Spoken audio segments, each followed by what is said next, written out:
Então, por isso que eu acho que a gente tem que saber distinguir se a gente está falando de educação formal ou se a gente está falando da Igreja de Cristo como esse receptáculo da operação do Espírito Santo, formando e capacitando, independente do cara ter bacharel ou não.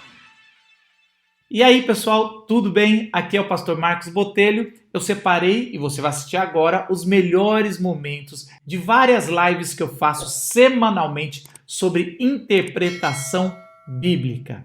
Antes da gente entrar no vídeo que eu separei, eu gostaria de dar uma dica para você que gosta desse assunto.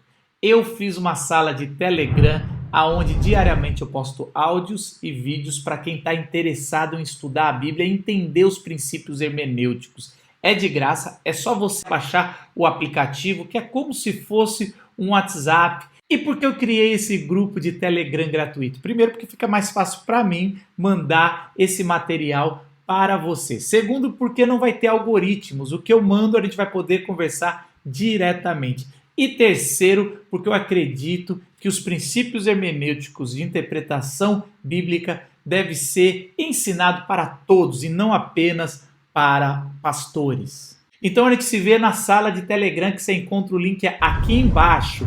Baixa agora. Vamos lá para o vídeo?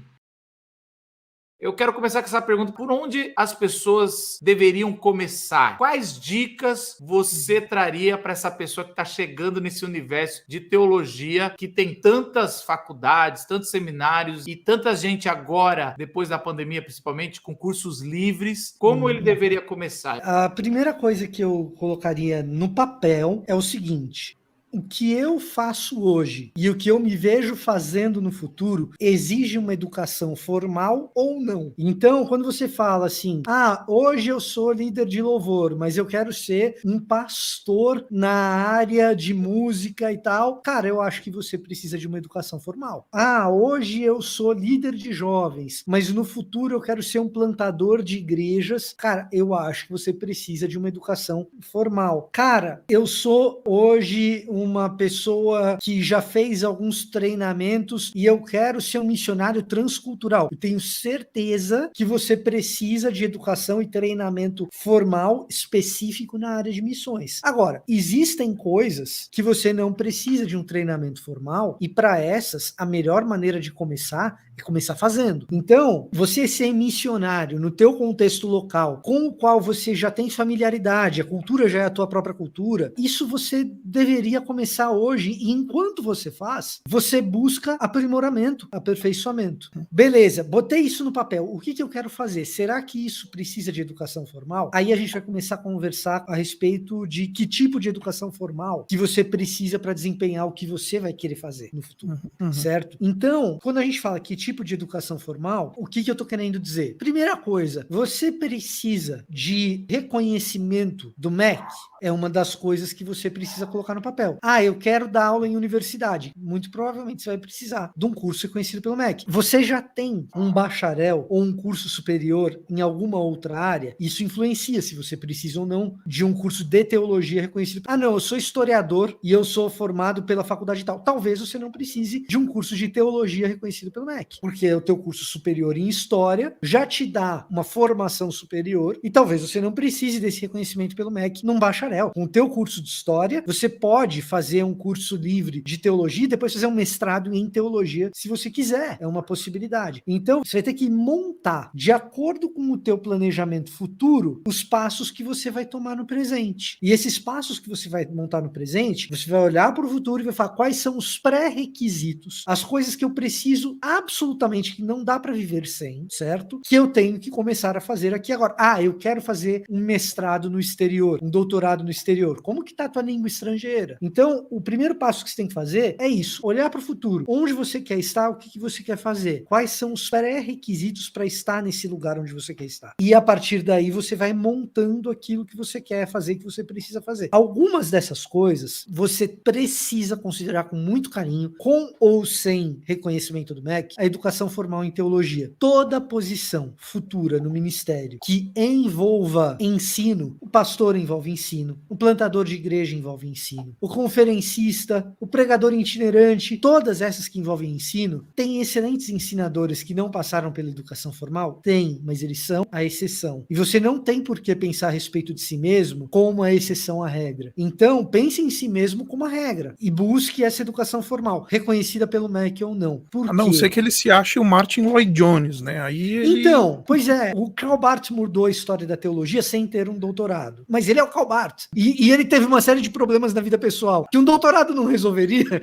mas teve. E assim, um passo de cada vez, sem dar passos maiores do que a perna, porque o que a gente vê hoje muito, e muitas vezes a gente tem que lidar com pessoas que não passaram por essas etapas e estão por aí prejudicando o ministério, fazendo com que eu faça um vídeo e passe o dia da pauta me decidindo se eu vou citar o nome do camarada ou não, porque o cara falou uma besteira absurda e eu tenho que passar o dia falando, não, eu tenho que abordar esse tema, mas eu vou falar o nome do cara ou não vou? E seria resolvido se o cara tivesse ido estudar antes de pegar no microfone, porque muitas vezes são pessoas de bom coração. Tem caras aí que estão projetados para o cenário nacional e que às vezes se meteram em encrencas. Você vai conversar com o cara estava na melhor das intenções, mas ninguém falou para ele, quando ele tinha 17, 18, 22 anos de idade, cara, pro que você almeja fazer, você precisa passar pela etapa da educação formal. Alguém que vai chegar, como o Dr. Stephen Kirchner chegou para mim, no primeiro trabalho que eu entreguei para ele, no seminário, e eu fui pro seminário, eu já tinha uma base muito boa, eu não tinha uma base mais ou menos. E alguém que vai pegar o meu trabalho vai falar assim, olha, primeiro trabalho que eu entreguei para ele, fala, olha, isso daqui tá muito bem escrito, tá muito bem embasado, mas você precisa deixar o texto bíblico falar mais do que você. Alguém que vai chegar como o Ziel Machado faz e vai dar as regrinhas chatas do Ziel, cara. As regrinhas chatas do Ziel me salvam de passar tanta vergonha. As coisas que ele aprendeu no Regent College lá.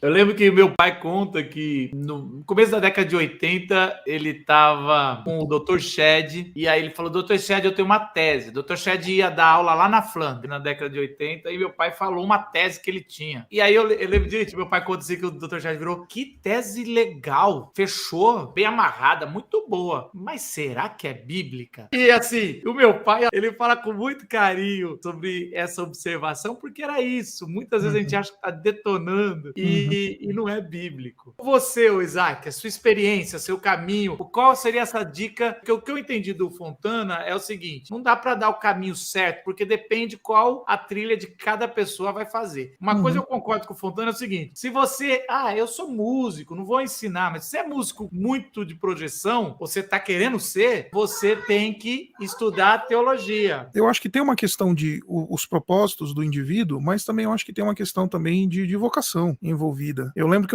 vou começar a contar a minha história, eu lá no mestrado, lá nos Estados Unidos, aí liguei pra casa, cansado, aquela coisa, rotina de leitura que você conhece bem, Fontana, 700, 800 páginas por semana, aquela coisa louca de mestrando em teologia e tudo mais. E aí eu liguei pro meu pai, né, pastor, experimentado na vida, trocentos anos de ministério nas costas, formação acadêmica. Aí eu falei, pai, tá meio complicado, meio difícil, é monótono, nariz nos livros, tô respirando ácaro de biblioteca como se não houvesse amanhã. E aí meu pai virou pra mim e falou, meu filho, quer moleza, volta pro Brasil. Isso daí é pra quem quer e pra quem tem vocação, não é pra quem tá querendo ver e testar. Então, eu acho que começa por aí. Eu acho que um senso claro de vocação ajuda nesse processo de escolha, sabe? Eu tenho um senso claro de vocação para servir a igreja, quer seja como um pastor, quer seja como um missionário, quer seja como um músico, seja lá como for, eu tenho o meu senso claro de vocação, porque é justamente o senso de vocação que vai nos ajudar a atravessar as agruras da teologia, do estudo teológico, as agruras dos anos áridos de aridez da vida teológica, muitas vezes dentro de um seminário ou dentro de uma faculdade teológica. Então, se a pessoa não tem um senso muito claro de vocação, então eu acho que a chance de não dar certo é grande. Além desse senso de vocação, eu acho que a pessoa tem que tirar do radar toda e qualquer formação teológica que de alguma forma desconecte ela da igreja, sabe? Se é uma formação teológica que desconecta o indivíduo da igreja, essa é uma formação teológica manca, que eventualmente ela pode ser excelente do ponto de vista acadêmico, eventualmente ela pode ser, pode apresentar os mistérios de maneira profunda e tudo mais da teologia ali, etc e tal, mas ela perde vida, né, se o indivíduo está desconectado da igreja. Então, uma das coisas que mais me custaram no meu programa de mestrado, nos 2 programas de mestrado que fiz, foi que em alguns momentos eu estava me vendo bastante desconectado da igreja, e isso não me fazia bem. Isso não fez bem pro meu casamento, isso não fez bem, na época que eu estava fazendo mestrado na PUC, eu estava já recém-casado, e aí não fez bem pro meu casamento, minha esposa sofreu pra caramba. Então, assim, tem que ter um senso muito claro de vocação, e a formação teológica não pode desconectar o indivíduo da igreja, porque se desconectar, a chance de começar aí um negócio que não vai dar certo é grande, porque normalmente o pessoal corre atrás do bacharel, corre atrás do mestrado, corre atrás do doutorado, corre atrás disso e daquilo, e foca tanto no diploma, tanto na coisa, etc e tal, e se esquece que formação teológica, educação teológica, ela tem essa dimensão teórica que está acontecendo dentro do seminário, dentro da faculdade, mas ela tem essa dimensão prática, que acontece dentro da igreja, dentro da missão, dentro do ambiente onde o indivíduo vai colocar em prática essas ferramentas que ele está adquirindo de maneira acadêmica, né, dentro do ambiente acadêmico. Então eu diria essas 2 coisas, tem que começar por um senso de vocação muito claro e não pode desconectar da igreja. Se desconectar da igreja, tem algum problema errado. Aí eu tenho uma pergunta para você, Isaac. Eu percebo, no tanto que eu te conheço nas nossas conversas, na relação que eu tenho contigo, que a sua trajetória, ela te transformou. Eu não sei se ela foi transformada no meio do caminho, e a impressão que eu tenho é que foi, mas não tenho certeza, mas a impressão que eu tenho é que a tua trajetória te transformou. Do professor de seminário, talentoso, estudioso, bom comunicador, quando se descobre plantador de igreja, é outro Isaac. Outra coisa. Aí eu não sei se isso aconteceu de fato, e não, como sim. que foi isso para você? Sim, isso aconteceu. E é aquela história. Hoje eu estudo para minha igreja. O fim é a minha igreja. A questão do doutorado, né? Tanto eu e você estamos observando doutorados aí e tudo mais. Na verdade, eu já comecei esse processo, né? Então, chegou no momento que eu estava escrevendo um research proposal e aí eu falei, cara, mas isso daqui não vai abençoar em nada, ou vai abençoar muito pouco a minha igreja. Decidi dar um delete, já tinha, sei lá, 5, 10 mil palavras escritas já pro meu research proposal, deletei tudo. Falei, não, vou começar a procurar uma área de pesquisa que me ajude a pesquisar alguma coisa que vai abençoar a igreja. E aí parece que ganhou víscera o meu estudo teológico. Quando a Urbana surgiu na minha vida, muito embora eu sempre estive engajado com a igreja, mas eu era sempre aquele pastor que compunha uma equipe, né? A Igreja Batista do Morumbi, eu era o pastor lá de ensino e tudo mais. Antes era o coordenador da área de ensino lá na comunidade Batista em Moema. Então eu sempre era aquele cara que compunha uma equipe. Eu não tinha essa responsabilidade de, sabe, servir a igreja como sirvo hoje sendo o pastor líder da minha igreja. Então, quando a Urbana surgiu na minha vida, a minha trajetória teológica ela mudou completamente. Talvez seja por isso que eu esteja um pouquinho mais dogmático, né? O pessoal que é biblista fala, nossa, Isaac virou um dogmático. E os caras que são dogmáticos olham para mim e falam, nossa, esse cara é muito biblista, ele cita muito texto hebraico, cita muito a Septuaginta, esse cara é muito biblista para ser um dogmático. Então, mas foi justamente a igreja que me deu esse refinamento teológico, talvez, por assim dizer. Eu acho que a igreja tem esse poder de chamar qualquer pensador, professor, para o chão da vida, né, cara?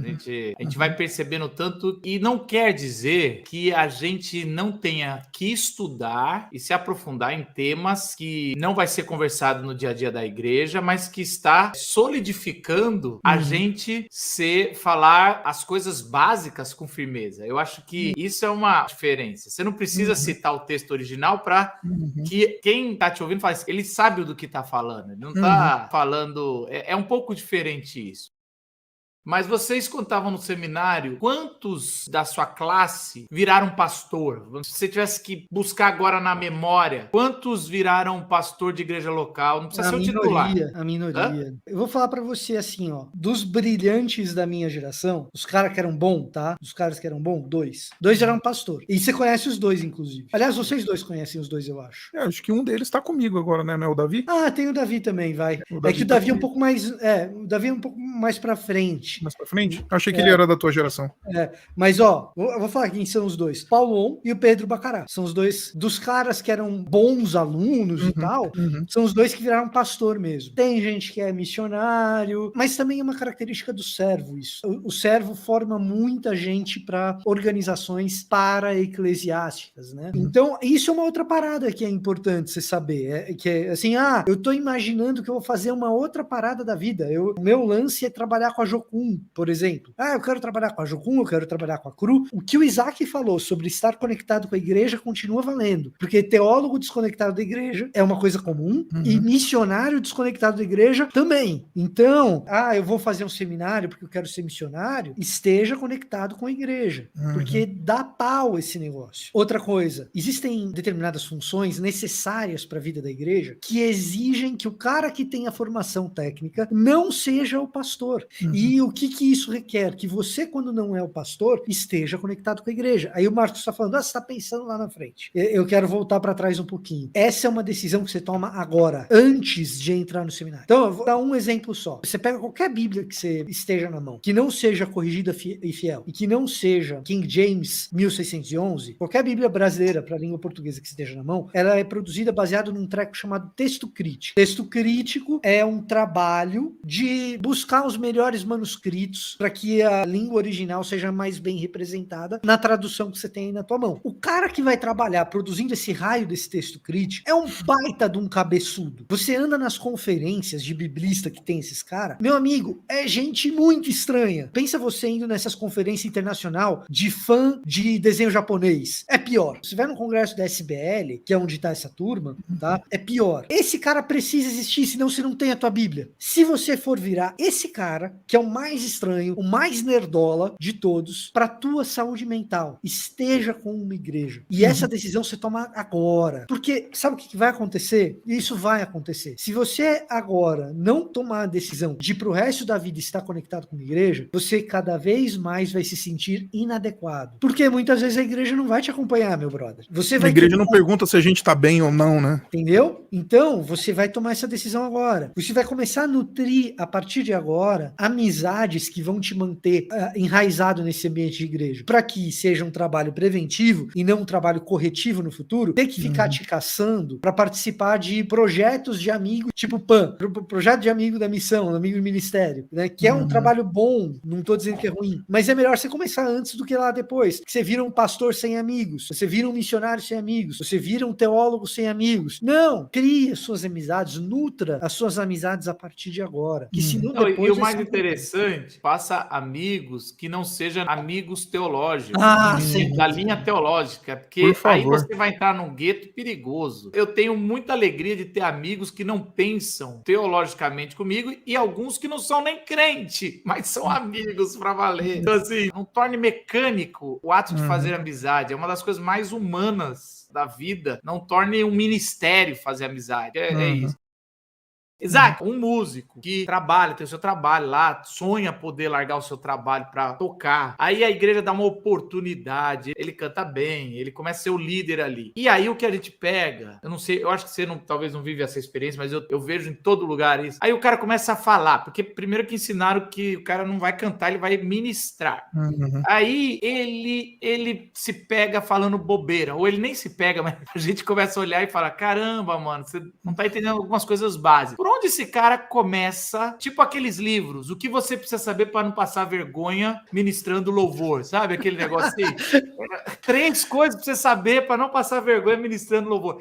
Qual é a dica que você daria se você tivesse na Urbana um cara que chegou com talento, com coração, mas com uma teologia ainda que precisava ser lapidada? O meu compromisso primeiro com o pessoal lá da igreja é o seguinte, é muito simples. Se vocês prometerem para mim que vocês não vão pregar na hora do louvor, eu prometo que não vou cantar na hora da pregação. Esse é o compromisso que eu tenho com a turma lá. Mas brincadeiras à parte, eu diria em primeiro lugar que a pessoa precisa ter um acompanhamento espiritual. Eu acho que ela precisa encontrar uma figura de mentoria espiritual. Alguém que ela reconheça que tem uma contribuição importante na sua vida. Uma figura de um mentor ela é muito importante para alguém que está querendo começar essa jornada teológica, de aprender coisas e etc e tal. Então, eu tenho 2 mentores. Então, qual que é a relação que eu tenho com eles? A relação que eu tenho com eles é a seguinte, eu não fico toda hora indo atrás deles, eles não vêm toda hora atrás de mim, mas eles têm a licença dada por mim para me fazer a pergunta que eles quiserem, na hora que eles quiserem, da maneira que eles quiserem, e o meu compromisso com eles diante de Deus é responder com a verdade. Deu pra entender? Então, essa é a minha relação. Eu me submeto à autoridade espiritual desses homens, à experiência pastoral desses homens e tudo mais. E eles têm liberdade para cavucar a minha vida e eu lhes dou. É gente que tem fruto na vida, tem fruto no ministério, é gente, sabe, séria com Deus e etc. Ama mais a Jesus do que me ama, isso é muito importante. Então essa é a primeira linha. Eu diria, em primeiro lugar, vá procurar alguém que possa te orientar nesse processo da caminhada. Depois, não tem jeito, você tem que botar o nariz nos livros. Como eu estava brincando aqui com o Fontana no início, tem que respirar ácaro de biblioteca. Não tem jeito, você quer estudar? Você vai ter que ir para a biblioteca, vai ter que ler, vai ter que escrever paper, vai ter que fazer trabalho, não tem jeito. Ninguém aprende teologia por osmose, sabe? Vendo vídeo do YouTube. Eu sei que existem excelentes programas do YouTube, tá? Estou aqui num deles, mas a formação do YouTube, ela não consegue te oferecer tudo que você precisa para servir na igreja. Então, eu tenho 2 casos aqui excelentes, 2 professores que estão na internet fazendo um trabalho excelente, que inclusive eu tenho gente da minha igreja que está estudando com você porque eu recomendei. Agora, se tiver só isso, é pouco, entendeu? Aí a chance de falar besteira na hora do louvor lá, a chance de não saber ministrar, falar, ouve-se o júbilo de todos os povos, o dia do Senhor chegou. Aí você abre lá em Joel, o dia do Senhor não tem nada de júbilo, é dia de destruição e miséria e calamidade. Aí o pessoal fala, ouve-se o júbilo, né? O dia do Senhor chegou. E aí a gente canta, e o pessoal fala, vamos cantar que o dia do Senhor chegou, e aleluia, e glória a Deus, e tarará, e Joel diz pra gente que o dia do Senhor é outra coisa. Então, é esse tipo de coisa, esse tipo de movimento que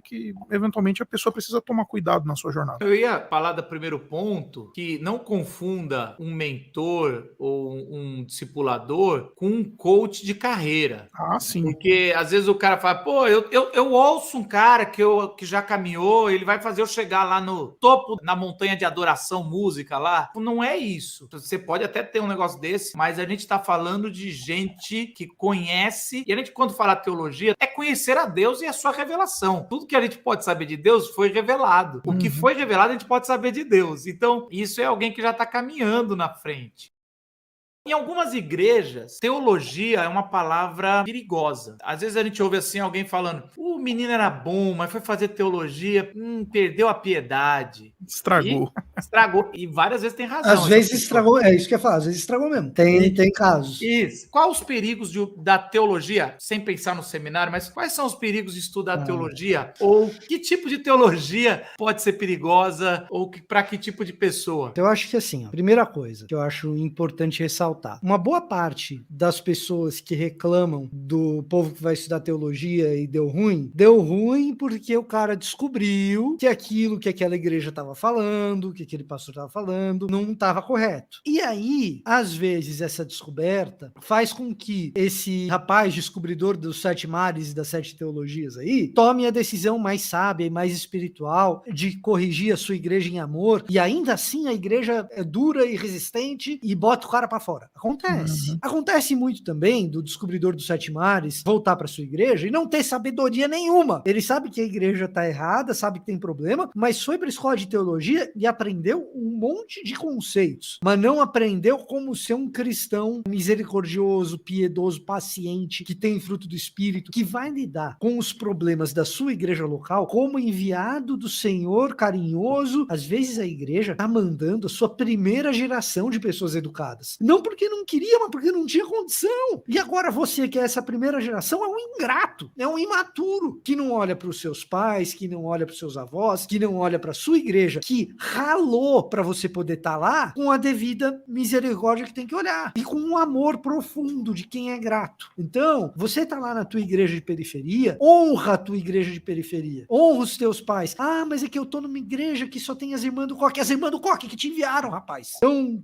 cria vergonha nessa cara, certo? E o pior, às vezes essa teologia que o cara volta não é a teologia do ensino formal, é a teologia do YouTube, é a teologia dos blogs, dos podcasts. Aí o cara ouviu meia dúzia de podcast, viu meia dúzia de vídeo e acha que pode voltar lá pra igreja dele, cheio de gente humilde, e humilhar aquelas pessoas ainda mais. Que teologia é essa? Então, assim, ó, teologia é um carro mecânico. Pra mudar de marcha tem que pisar na embreagem. Quando você pisa na embreagem, você tem que parar de acelerar. Se você viver acelerando, meu brother, vai dar pau, vai dar problema. Ponto. Perigos da teologia de verdade. Aí tem uma outra parada. Pode ser que a igreja seja boa, que o seminário seja bom, que o garoto seja bom, e ele vá pra teologia e estrague. Acontece? Acontece. É comum? Não. Esse caminho não é comum, esse caminho é raro. Por quê? Porque existem teologias ruins e o cara pode ser seduzido por uma teologia ruim. Pode, acontece. É comum? Não é comum, é raro. O que acontece também é, o seminário teológico, ele é um espaço pretensamente acadêmico. Ele se assemelha à academia. Ele não é acadêmico, mas ele se assemelha à academia. Ao se assemelhar à academia, ele pode adquirir as virtudes dela ou os vícios dela. Às vezes as duas coisas. Qual que é o grande lance? Como se assemelha à academia, o seminário é um espaço em que você detém, você recebe conhecimento técnico formal para as coisas. E você pode fazer a confusão de achar que esse conhecimento é igual à espiritualidade, não é? E aí você volta para a igreja um grande cabeção sem um grande coração.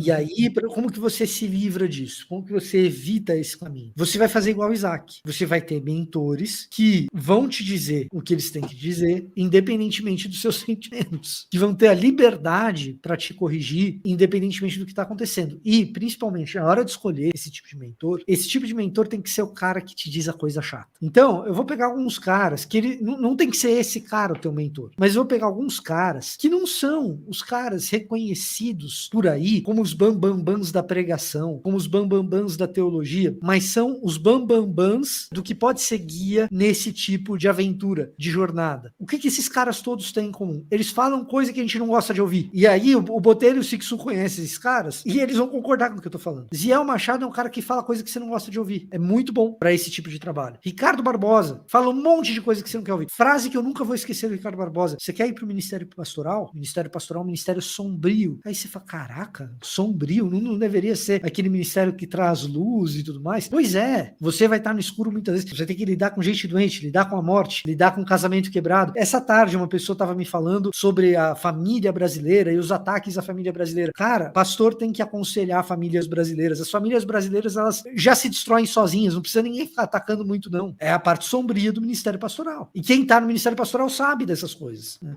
Então, você vai ouvir gente que vai falar coisa que você não quer ouvir. Osmar Ludovico vai falar coisa que você não quer escutar. Ricardo Agreste vai falar coisa que você não quer escutar. Esses caras todos que são bons guias, eles são marcados e pautados por falarem as coisas que a gente não quer. Por isso que eles não são os famosos, inclusive. Eles até são conhecidos, mas não são os mais conhecidos. Você não vai ver o Osmar Ludovico em todas as conferências. Mas em grande medida porque o cara foi chamado para dizer aquilo que nem os pastores querem ouvir. A tal da vocação, ser mentor também é vocação. E se você quer escolher um bom mentor, escolha aquele que fala aquilo que você sabe que tá certo, mas que atrapalha o teu... Que você vai dizer, não, eu sei que tá certo, mas fala isso semana que vem. Esse cara é o cara bom pra você estar do lado. Esse cara é o cara bom. Stephen Kirchner. Putz, o Kirchner, ele dá no meio, cara. Sem piedade. Eu tive essa experiência. Eu fui aluno do Kirchner, eu tive essa experiência. Uma coisa, Fontana, de mentores, é que o cara que fala com sabedoria, ele não tem frases prontas e nem vai te falar muito rápido. Ele vai primeiro te observar. Então, eu diria até que quanto mais famoso e menos tempo, menos provável essa pessoa vai ser um bom mentor. Exatamente. Porque não tem tempo para caminhar, para poder te orientar no que precisa, porque não é frase pronta. Esses nomes que você citou não tem frase pronta. Ele vai falar. E quase todos esses já me fizeram passar raiva na vida. E eu me senti privilegiado, porque a grande parte eu já caminhei próximo de cada um desses aí. Hoje é mais o Agreste, mas assim, tem muitos outros aí muito bons. Não, você tem um cara que no meio batista, ele tem a fama, inclusive, que é o Josué Campanhã. O Josué, ele tem uma fama das coisas chatas que ele fala que o povo não quer ouvir. Mas ele é assim porque ele tem uma escola do máximo da chatice e o máximo da reverência, que é o fundador da Batista do Morumbi, o Ari Veloso. O Ari Veloso, se você não fizesse a tarefinha dele de mentoria, porque ele era old school, ele te dava mentoria. Ele falou pra mim isso. Não que ele falou pra ele me contou essa história num dos encontros da CEPAL. Ele falou assim, algumas pessoas, quando deixam de fazer 2 vezes a minha tarefinha de mentoria, eu falo, fica 1 ano sem vir comigo, que eu acho que você não tá dando o valor que a gente deveria dar, e eu vou pôr outro que já está na fila. E a pessoa fica, não, desculpa, tá desculpado, mas vai ficar 1 ano sem a nossa mentoria. E eu falava, caraca, e é isso. Cara, se você tá achando que é tarefinha que nem você vai passar na escola, você não entendeu nada. E é mais ou menos isso, estudar teologia. Se você encarar estudo teológico igual você, sei lá, encarava o ensino médio, dizendo assim, uma nota azul já tá bom, eu passei, você não entendeu nada sobre estudo teológico, né? Assim, hoje eu vejo o que eu não estudei, o ministério vai te cobrar. que você acha que o seminário, que a gente falou aí, você falou do Palavra da Vida, eu vou falar dos Jovens da Verdade, a FLAM, seminários denominacionais também, o Servo de Cristo também. Por que nos últimos anos, esses seminários que tem mais de 2 décadas, 3, eles perderam espaço para a igreja hoje, no sentido, tem menos alunos ou tem menos representatividade? Ou isso é só uma visão minha, você nem concorda, talvez? Escolas que decidiram se fechar em seu gueto e tentaram levantar umas bandeiras que hoje já não são mais bandeiras importantes, acabaram ficando parando no tempo, entendeu? Então, isso aconteceu com algumas escolas aqui, como eu mencionei. O Tim Keller, ele vai escrever na Igreja Centrada que um dos maiores erros, eu gostei muito quando ele coloca que a gente pega doutrina e prática como se fossem 2 camadas, e existe uma no meio que é a doutrina aplicada. E às vezes, em vez da gente de criticar a aplicação teológica, a gente tá achando que tá criticando a doutrina. O que você falou aí é confundido a sã doutrina com aplicação teológica tipo cultural que você falou, de que não... E aí eu acho que é mortal, não só para um seminário, como para uma igreja. Fontana, qual que é a sua visão sobre... Ou você discorda? Eu sinto que os seminários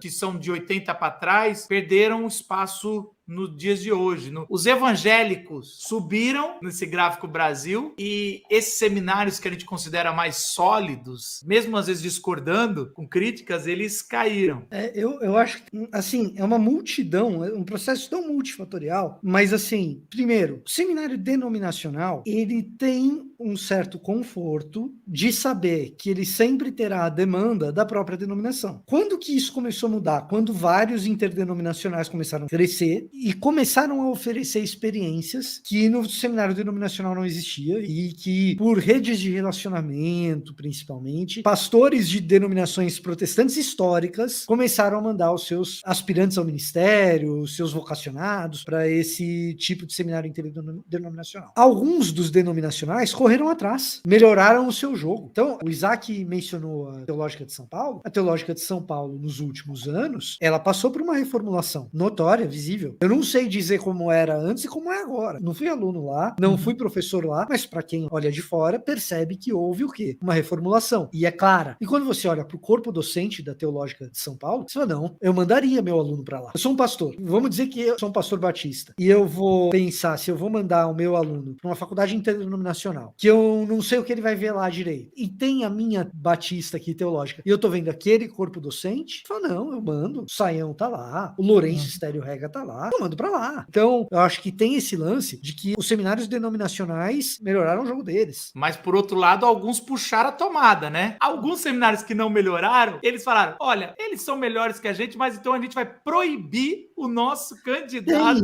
Tem isso. Só que, então, vamos lá. Vamos no exemplo do cenário hipotético. Eu sou da IPI e eu quero que o seminário da IPI seja o seminário que todos os caras vão, e aí eu passo a proibir o interdenominacional, e para você ser pastor aqui da IPI, só se você for no seminário da IPI. Vamos trabalhar com esses termos aí, vamos dizer que a IPI faça isso. Até onde eu sei não faz, mas vamos dizer que seja esse o caso. Cara, é um direito da IPI fazer. E com todo o direito, inclusive, de dizer assim, a igreja tem essa confessionalidade e eu quero que os meus ministros tenham essa confessionalidade, por isso eles vão ser educados no meu seminário. É um direito da IPI fazer. O que eu percebo nos últimos anos que eu acho complicado? É o seguinte, é você pegar esses seminários interdenominacionais e fazer a seguinte pergunta: por que as igrejas sem denominação não adotam esses seminários como seus seminários padrão? E tem uma miríade de respostas. A puxada de tomada qual que é? É você fazer uma campanha de desqualificação pública desses seminários interdenominacionais, fazendo com que a minha igreja, que seja a comunidade evangélica do Tatuapé, eu nem sei se tem a comunidade evangélica do Tatuapé, deve ter, mas aqui não tem denominação nenhuma, ela fala assim, e o pastor fulano da IPI, ou da Igreja Batista, ou da Igreja Presbiteriana, falou que o seminário interdenominacional é do capeta, é do comunista, ou é do coxinha, então não pode mandar para lá. E aí é o crime que se faz. Essas comunidades que estão abarrotando o Brasil de evangélicos não têm um seminário padrão para enviar as suas...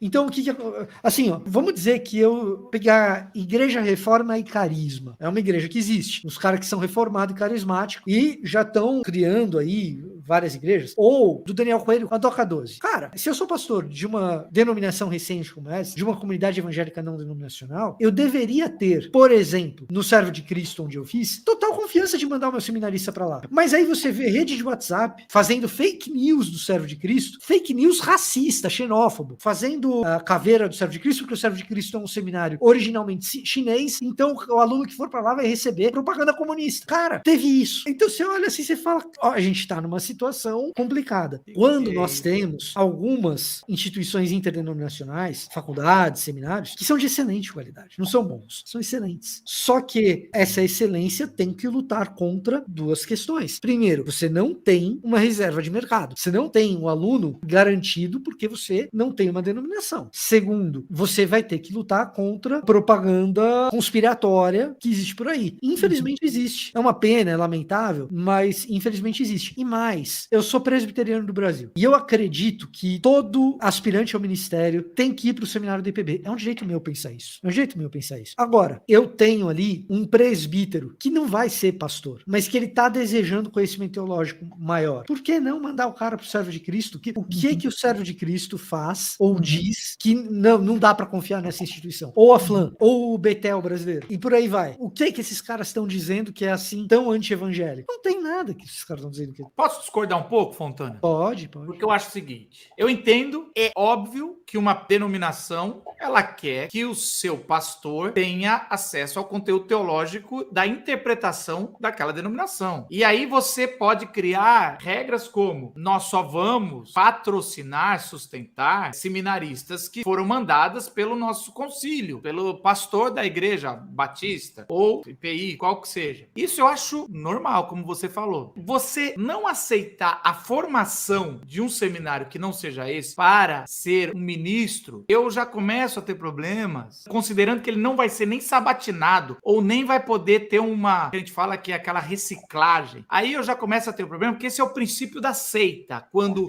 só a nossa tem a verdade e as outras não são primos. Aquela brincadeira que já tinha muito preconceito entre presbiteriano e batista. E aí eu começo a ver uma doença denominacional confundindo muitas coisas que deveriam ser colocadas no lugar. Essa é a primeira observação. A segunda é uma que você já falou, que é assim, a gente sabe que as denominações gastam milhões por ano para manter o seu seminário. E quando o motivo também é econômico, é um segundo problema que não deveria ser. Deveria ser um problema só teológico. Mas a gente vai ver um problema econômico. E terceiro é a pessoa pensar, por que a gente não melhora? Ou qual é o problema da nossa denominação que não está comunicando com a nova geração que quer ser pastor, mas a gente precisa obrigado. Então, porque eu vi ao longo dos tempos, em várias denominações, candidatos quase a serem obrigados a irem, ou segue a sua vida, paga os seus estudos, quem sabe um dia a gente se vê lá na frente. Aí, Botelho, tem uma outra coisa, que é o seguinte, também a gente tem que acrescentar nessa discussão o fato do Brasil ser um país de proporções continentais.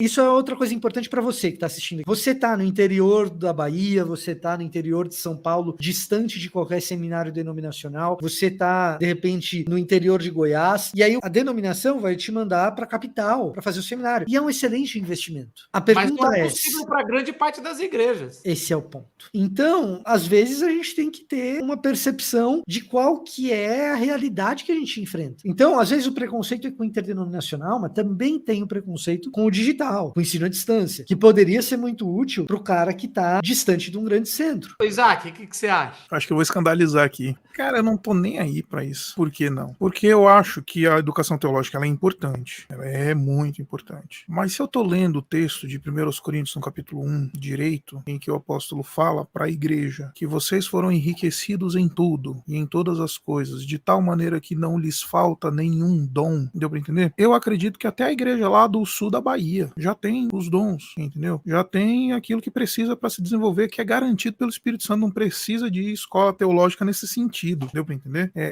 Nesse sentido, o Espírito Santo, ele garante que ele vai refinar e vai conceder à igreja tudo aquilo que ela precisa para desenvolver. Agora, quando a gente vira a página e vem para aquilo que o Fontana está falando aqui, que é a questão da formal, do ensino formal, da teologia formal, eu acho que a escola não tem que ter a visão de querer alcançar alcançar todo mundo, não. Eu acho que tem que ter a visão de falar assim, quem puder se adequar ao meu modelo de ensino vai aproveitar. Quem não quiser, Deus abençoe. Tem um monte de escola por aí à sua disposição. É muito mais um problema da escola do que da igreja, por assim dizer. A escola vai ter o seu plano estratégico de ensino, seu modelo de ensino, sua confessionalidade ou não, se vai ser denominacional, se vai ser interdenominacional, se vai ser assim, se vai ser assado. E ó, quem achar que isso daqui é interessante, beleza. Quem não achar que isso daqui é interessante, o mercadão gospel aí, dos cursos teológicos à disposição, quer sejam eles presenciais ou EAD, eles estão à disposição. Eu tô falando isso por quê? Porque eu tava conversando com um plantador de uma igreja que ele está em Joinville, que nem é um centro muito limitado do nosso país. Se não me engano, tem uma ou duas escolas teológicas já com alguma estrutura já lá na cidade. Mas aí o pastor que tá plantando a igreja lá falou assim pra mim, Isaac, você tem a vantagem de pegar os teus presbíteros e mandar pro servo de Cristo. Todos os presbíteros da minha igreja, eles são formados no servo de Cristo. Só que, de novo, ser formado no servo de Cristo não quer dizer que o cara vai ser um bom pastor. O cara vai ser útil na ótica do reino. Então, por isso que eu acho que a gente tem que saber distinguir se a gente está falando de educação formal ou se a gente está falando da igreja de Cristo como esse receptáculo da operação do Espírito Santo, formando e capacitando, independente do cara ter bacharel ou não. Se a gente está falando de formação acadêmica, é problema do Ziel Machado, não é problema meu, não. Isso é problema do Luiz Saião, isso não é problema, não tô nem aí pra esses caras, entendeu? Assim, literalmente, se eles bolarem um negócio lá que eu julgar interessante como comunidade, falar,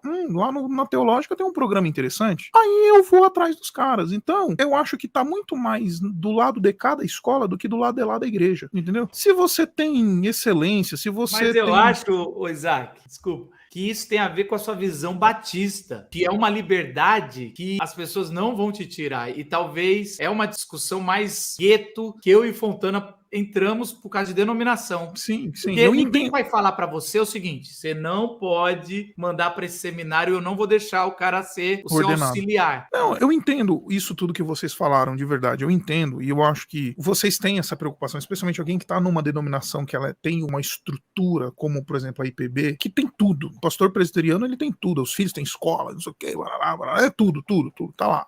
Ser presbiteriano são os primos ricos da reforma, né, no Brasil. Então o pessoal tem tudo, etc. E aí eu entendo quando o conselho daquela região diz assim, eu quero que os caras que a gente vai ordenar sejam ordenados pela escola da denominação. Então o pastor manda pra escola da denominação, acabou, entendeu? E aí ele faz uns cursos à distância, no Servo de Cristo, ou numa outra, pra ter uma coisa mais plural, entendeu? Eu tenho um candidato meu vocacionado, que hoje é o rapaz que coordena a área de juventude da minha igreja. Ele acabou de terminar o curso teológico dele no Mackenzie, e ele também está terminando o curso dele lá no Martin Busser também. E aí, eu cheguei pra ele e falei assim, olha, cara, com essa formação que você tem, você pode ser convidado a se tornar um pastor batista em onde você quiser. Se você for pra uma igreja presbiteriana, você não vai ser um pastor presbiteriano, porque você vai ter que fazer, no mínimo, uma convalidação lá das matérias do seminário presbiteriano pra fazer. E qual é que é o problema? Deu pra entender? Eu não vejo problema nisso. Já que essa é uma demanda denominacional, ok, não deixa fazer. Só que o pastor dele tem que ajudar ele a pensar que ele não precisa ficar só comendo a cartilha da denominação. Ele pode ouvir um teólogo anglicano, ele pode ouvir o teólogo dispensacionalista, ele pode ouvir o teólogo do pacto, que é a teologia da tradição presbiteriana, ele pode ouvir esse, aquilo e outro, e aí ele vai se montando como teólogo, entendeu? Eu não acho que os critérios de validação, de formação de pastores, eles por si só anulem a possibilidade de um pastor, ainda que esteja numa denominação que tenha muitos critérios, como é a questão da presbiteriana, ele possa abrir os olhos e parar de ler só livro de presbiteriano e ler outras coisas também. Então, voltando nesse rapaz de Joinville, aí ele falou, você é um cara que é privilegiado porque todos os teus pastores aí são formados no Servo de Cristo. Eu falei, mas cara, é porque eu tenho um Servo de Cristo no meu quintal na minha casa, mas eu não tô preocupado se eles estão formados no Servo de Cristo ou não, eu tô preocupado se eles têm dons que a igreja precisa. E até onde me consta, eu falei a mesma coisa pra ele. A sua igreja já tem todos os dons, porque o Espírito Santo garante que toda a comunidade local já tem todos os dons necessários. A tua responsabilidade como plantador dessa igreja, então é achar esses dons aí nesse lugar e refiná-los. Abrir espaço para que esses dons surjam e se desenvolvam e sejam refinados e abençoem a comunidade. Ah, mas o cara não vai ter formação do Servo de Cristo. E daí?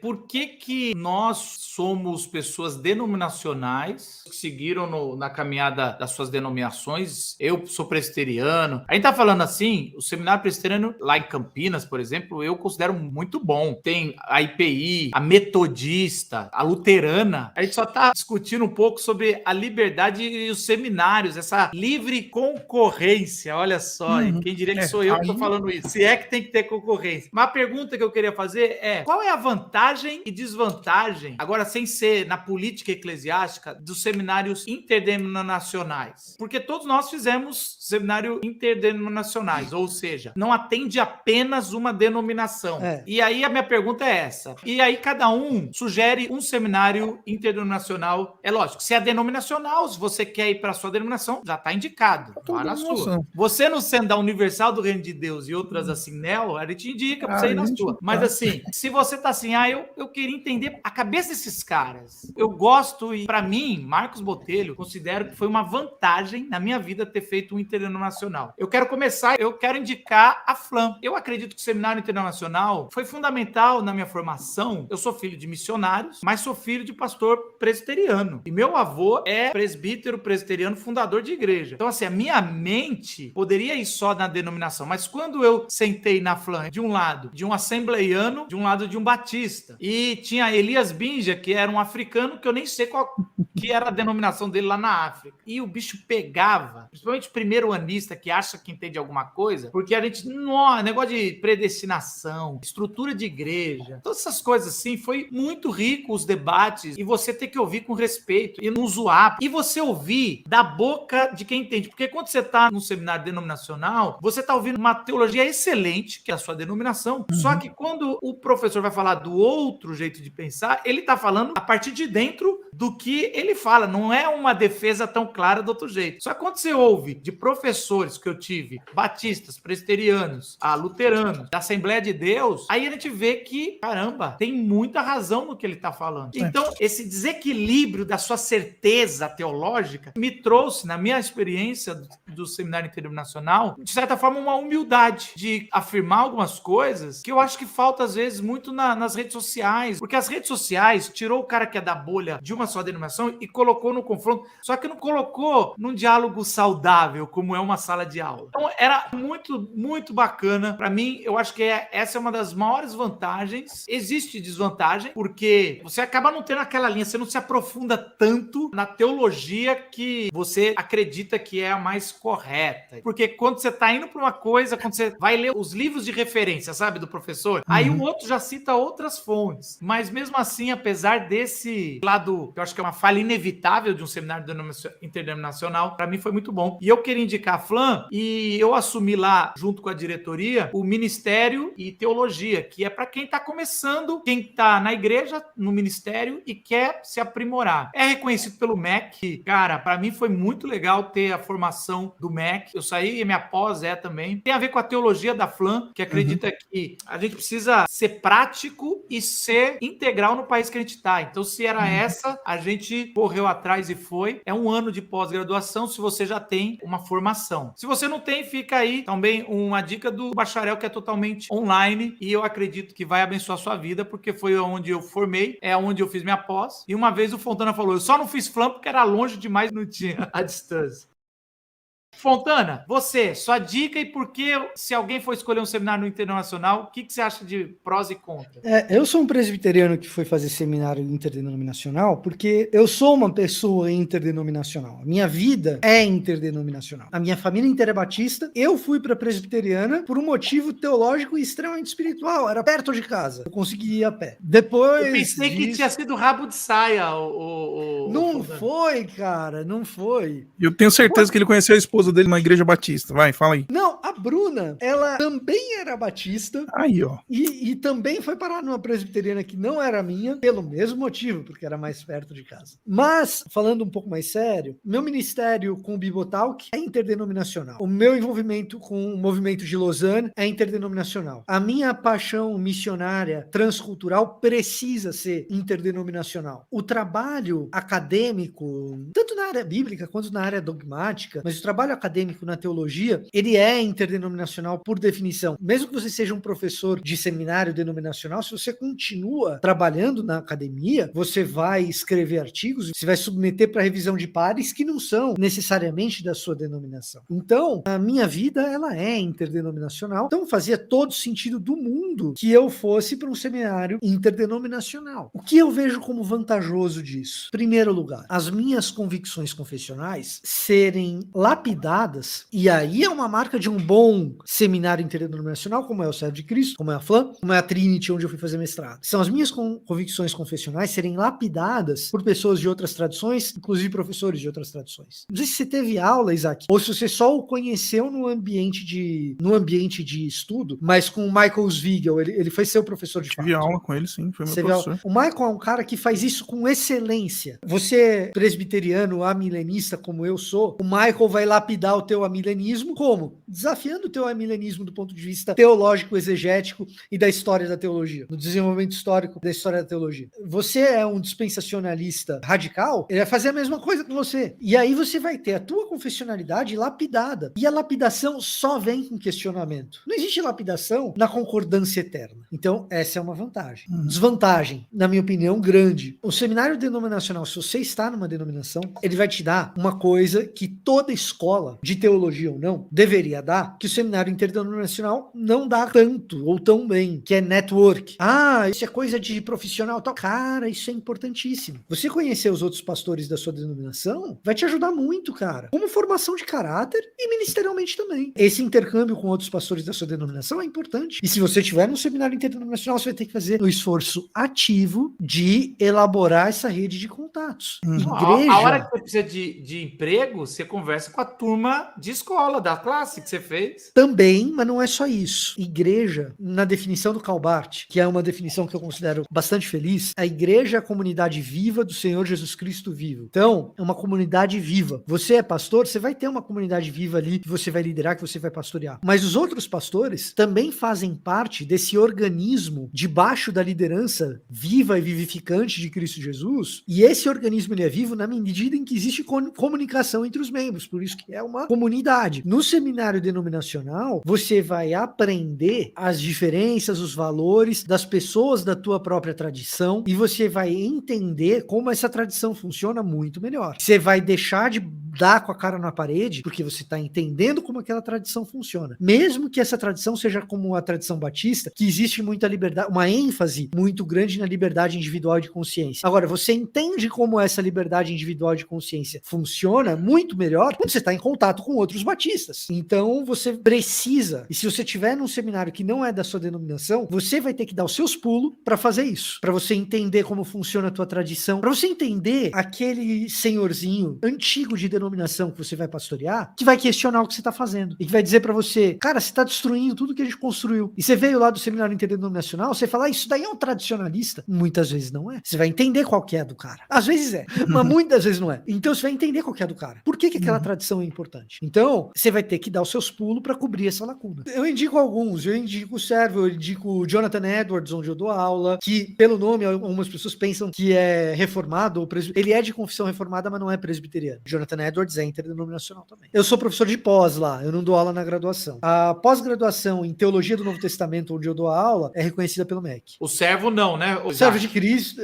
O servo não. O servo de Cristo não tem o reconhecimento. Você pode fazer um reconhecimento posterior em parceria com a FTSA, Faculdade Teológica Sul-Americana, porque tem uma parceria do Servo de Cristo com a FTSA. Então, depois que o indivíduo termina o curso no Servo de Cristo, ele faz algumas matérias online lá na FTSA e pega lá um diploma reconhecido do MEC.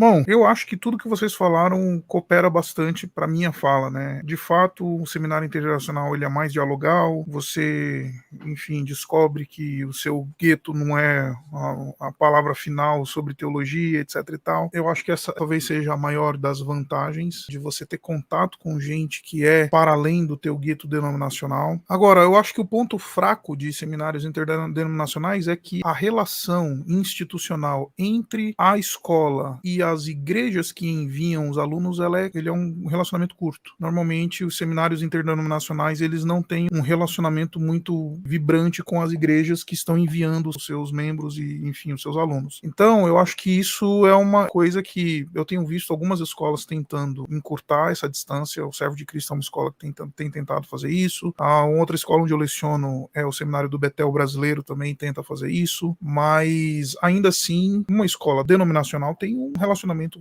com a igreja e a instituição acadêmica muito mais próximo, muito mais vibrante, muito mais direto, muito mais... Enfim, às vezes o pastor do indivíduo é o professor da escola e tudo mais, então, assim, é muito mais próximo nesse sentido. Agora, se eu fosse destacar um único ponto favorável da escola interdenominacional, eu diria que é a questão de você poder estudar a teologia e perceber a teologia desde o início de uma maneira sinfônica. E deixe-me tentar explicar isso que eu estou querendo dizer. Embora eu tenha estudado em seminários interdenominacionais, eu sempre fui muito batistinha. Eu sou mais do que batista da Convenção Brasileira que sou hoje, fui batista regular. Então meu pai era pastor batista regular, assim, super envolvido com a denominação e etc.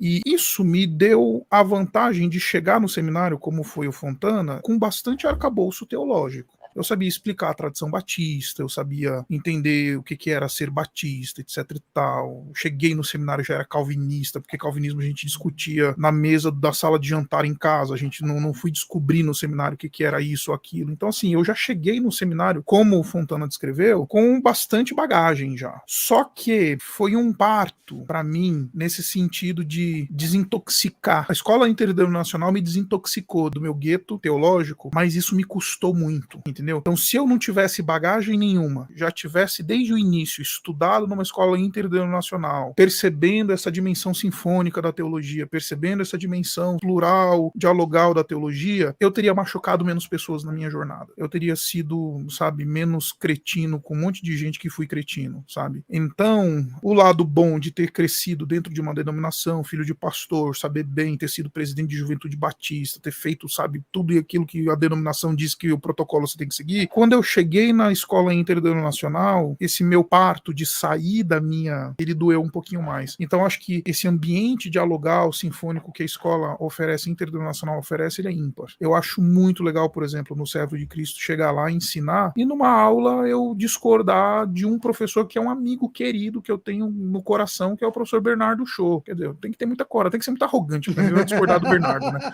Mas aí você discorda do Bernardo, você discorda do... Entendeu? E você fala, gente, aqui é um ambiente, dá pra gente discordar e se amar. O Bernardo Show, ele entra na minha casa e toma café na hora que ele quiser. Só que eu acho que ele tá errado quando ele interpreta Gênesis 1. Ok, tudo bem. A gente se ama em Cristo Jesus e de boa. Então, essa liberdade que o Seminário do Servo de Cristo me oferece, eu sei que existe dentro da FLAM, eu sei que existe dentro de escolas que foram mencionadas aqui, onde você leciona a Fontana lá no Jonathan Edwards, etc. Eu acho que isso ajuda o aluno desde o início a ter esse movimento de ser uma escola que oferece a dimensão sinfônica do todo desde o início, sabe? Pra mim custou muito aprender que teologia ia pra muito além do meu gueto. Eu não sei se você tem isso. Eu lá na vila, mesmo sendo uma igreja presbiteriana, cara, o Seminário Internacional me fez ter um olhar muito mais amoroso. Eu acreditava, por ser uma denominação, que só ia ter na minha igreja gente da minha denominação. Uhum. E aí, ao perceber, quando eu virei pastor, que não, cara, dentro da igreja tem gente que tá lá, que é o que o Fontana falou meio que brincando, mas eu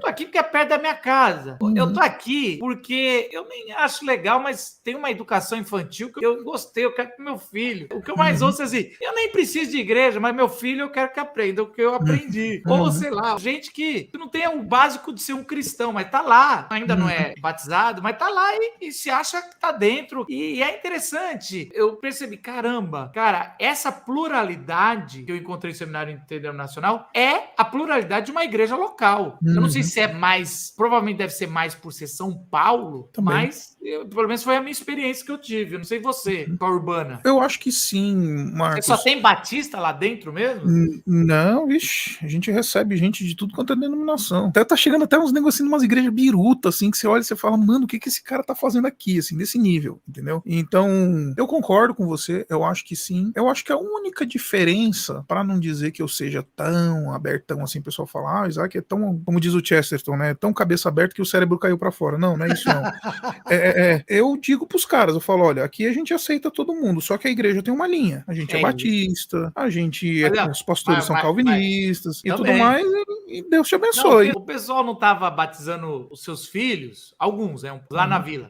E aí ficava forçando pra batizar quando fazia 7, 8 anos. Porque veio de uma outra tradição Eu respeito, eu sempre falei, gente, eu nunca impus pra vocês batizarem os filhos no primeiro ano, como a gente faz. Agora, não tenta empurrar na nossa denominação coisa que não é da nossa denominação. A gente vai fazer a profissão de fé, já que não foi aos 12, agora espera, porque como é profissão de fé para presbiteriano, eu não preciso estar com essa correria de entrou na fase da razão, vamos fazer aliança. Já tá na aliança. Então não me bota essa pressão. É um pouco que você deve ver outras coisas desse jeito também. Mas é interessante que, fala, ó, essa é, algumas coisas vocês precisam fechar com a gente e outras, não adianta eu forçar um batismo que a pessoa até aceita, mas não tá tão convicta. Fala, então vamos estudar mais. Eu quero que você faça um batismo que você esteja convicto. Exatamente. Você quer que eu seja mais coxinha ainda? Na minha igreja, por exemplo, eu rebatizo quem vem de igreja neopentecostal. Rebatizo. Falo, tu foi batizado numa igreja neopentecostal? Fui, pastor. Então tu não foi batizado por uma igreja evangélica. Aqui tu vai ter que ser batizado de novo. E ponto final. Entendeu?